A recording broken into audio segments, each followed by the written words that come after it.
Hi everyone, मैं हूं कंचन बिश्नोई और मैं ऑस्ट्रेलिया में रहती हूं। तो मुझे बहुत सारे मैसेजेस आए हैं कि आपने डिफेंस ज्वाइन कैसे किया ऑस्ट्रेलिया में। तो ये वीडियो आज उसी से रिलेटेड है। तो सबसे पहले डिफेंस ज्वाइन करने के लिए आपको पहले डिसाइड करना पड़ेगा कि आपको एयरफोर्स के लिए जाना है, आर्मी के लिए और या नेवी के लिए। तो ये 3 सर्विसेज है, उनमें से आपको डिसाइड करना पड़ेगा कि आपको किसके लिए जाना है। तो उसके बाद में आता है एंट्री। तो डिफेंस ज्वाइन करने के लिए डिफरेंट एंट्रीज़ है, जिसमें सबसे पहले है general entry, officer entry, gap year, reserve, part time. ये डिफरेंट एंट्रीज़ है। जो एंट्री है वो आपके एक एप्टीट्यूड टेस्ट होएगा, जो मल्टीपल चॉइस टेस्ट होता है। उसके अकॉर्डिंगली आप डिसाइड होएगा कि आप कौन सी एंट्री के लिए जा सकते हो। तो अब मैं आपको बताती हूँ कि डिफेंस ज्वाइन करने के लिए क्या क्या रिक्वायरमेंट्स है। तो सबसे पहले आपका सिटीज़न होना बहुत ज़रूरी है। अगर आप पीआर हो तो उसके डिफरेंट रिक्वायरमेंट्स है, वो मैं आपको लिंक डिस्क्रिप्शन में प्रोवाइड करवाऊँगी, आप उस पर एक्स्ट्रा डिटेल्स रीड कर सकते हैं। उसके बाद में 10th पास होना चाहिए, लाइक इंग्लिश और मैथ में। उसके बाद में आपका 10 साल का बैकग्राउंड चेक होएगा, वो सिक्योरिटी क्लियरेंस के लिए।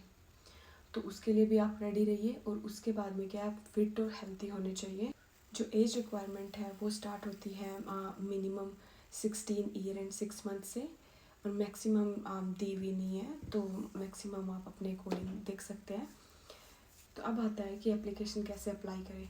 तो मैं लिंक डिस्क्रिप्शन बॉक्स में डाल दूँगी, तो आप वहाँ से अपनी एप्लीकेशन सबमिट कर सकते हैं। तो ऑनलाइन एप्लीकेशन के लिए आपको पहले पर्सनल डिटेल भरनी है, अपनी 3 जॉब प्रेफरेंस डालनी है, और अपने जो भी आपने स्टडी किया उसका डाटा, मतलब जो वो पूछे अकॉर्डिंग टू द फॉर्म, वो सबमिट होने के बाद में आपको एक्सेस मिलता है कैंडिडेट हब का। वहाँ पे कुछ और फॉर्म है जो आपको फिल करने, जैसे कि वर्क एक्सपीरियंस, एजुकेशन, एवरीथिंग आपको वो कंप्लीट करनी है। तो वो जब सब सबमिट हो जाएगा तो आपको इधर आपको कॉल करके, और या ईमेल आ जाता है उनका, अगर ना आए तो आपको कॉल करना है और अपना एप्टीट्यूड टेस्ट बुक करना है। वो ऑनलाइन भी होता है और ऑफलाइन भी होता है। तो अगर आप सेंटर में देते हो तो उसके साथ अलग अलग अदर असेसमेंट भी होते हैं। ऑनलाइन देते हो तो आपको दूसरे असेसमेंट बाद में करने पड़ते हैं। जो एप्टीट्यूड टेस्ट होता है वो मल्टीपल चॉइस टेस्ट होता है। उसमें जैसे कि reasoning, math, English and other like problem solving, ऐसे सारे क्वेश्चंस होते हैं। तो उससे तुम जब वो कंप्लीट हो जाएगा, उसमें सारी तुम्हारी जॉब्स ओपन होएगी, तीनों सर्विसेज की, आर्मी, नेवी एंड एयरफोर्स। फिर आपको वो बुलाएंगे अदर असेसमेंट के लिए। उस दिन वो डिस्कस करेंगे तुम्हारे जॉब के बारे में। वहाँ से तुम्हें 3 जॉब अपनी डिसाइड करनी है कि आप कौन सी जॉब के लिए, रोल के लिए जाना चाहते हो। तो उसके बाद में आपका होएगा मेडिकल असेसमेंट। मेडिकल असेसमेंट के बाद में आपका होएगा साइकोलॉजी इंटरव्यू। उसके बाद में होएगा आपका एडीएफ इंटरव्यू। तो ये है जनरल एंट्री के लिए। ऑफिसर एंट्री के लिए एक एक्स्ट्रा स्टेप है, which is selection board. Selection board में क्या होता है, एक पूरा पैनल बैठता है, मतलब डिफरेंट ऑफिसर्स बैठते हैं। उसके साथ इंडिविजुअल एंड ग्रुप एक्टिविटी भी होती है, तो वो प्रॉपर सिलेक्शन बोर्ड होता है। जब इन सब का रिजल्ट आने के बाद में आपका होता है फिटनेस टेस्ट होएगा आपके ज्वाइनिंग से 12 वीक पहले, प्री टेस्ट है।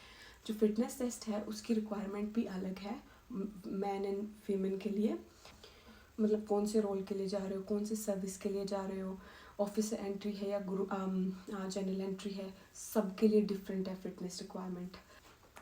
तो सारे इंटरव्यूज़ होने के बाद में अगर आपने जिस जॉब रोल के लिए अप्लाई किया है, अगर वो अवेलेबल है, तो आपको कॉल आएगा एलिसमेंट डे का और अपॉइंटमेंट डे का, और इधर तो उसमें सारी डिटेल होएगी। तो उस दिन, जिस दिन तुम्हारा एलिसमेंट डे होएगा, उस दिन ही तुम अपनी एक्चुअल ट्रेनिंग के लिए जा रहे होगे। तो उस दिन तुम्हारा जॉब ऑफर सब कुछ, आपको एक सर्टिफिकेट भी मिलेगा। तो वहाँ से आपकी ज्वाइनिंग शुरू हो जाती है। तो अगर आपको और डिटेल में वीडियो चाहिए या और डिटेल में जानना है कि डिफरेंट एंट्री और एप्लीकेशन को कैसे भरे या कुछ भी, आप मुझे कमेंट कर सकते हैं। अगर मुझे लगा कि उस पर वीडियो बनानी है तो मैं वीडियो बना दूँगी, अदरवाइज़ मैं आपको कमेंट में रिप्लाई दे दूँगी। Thank you.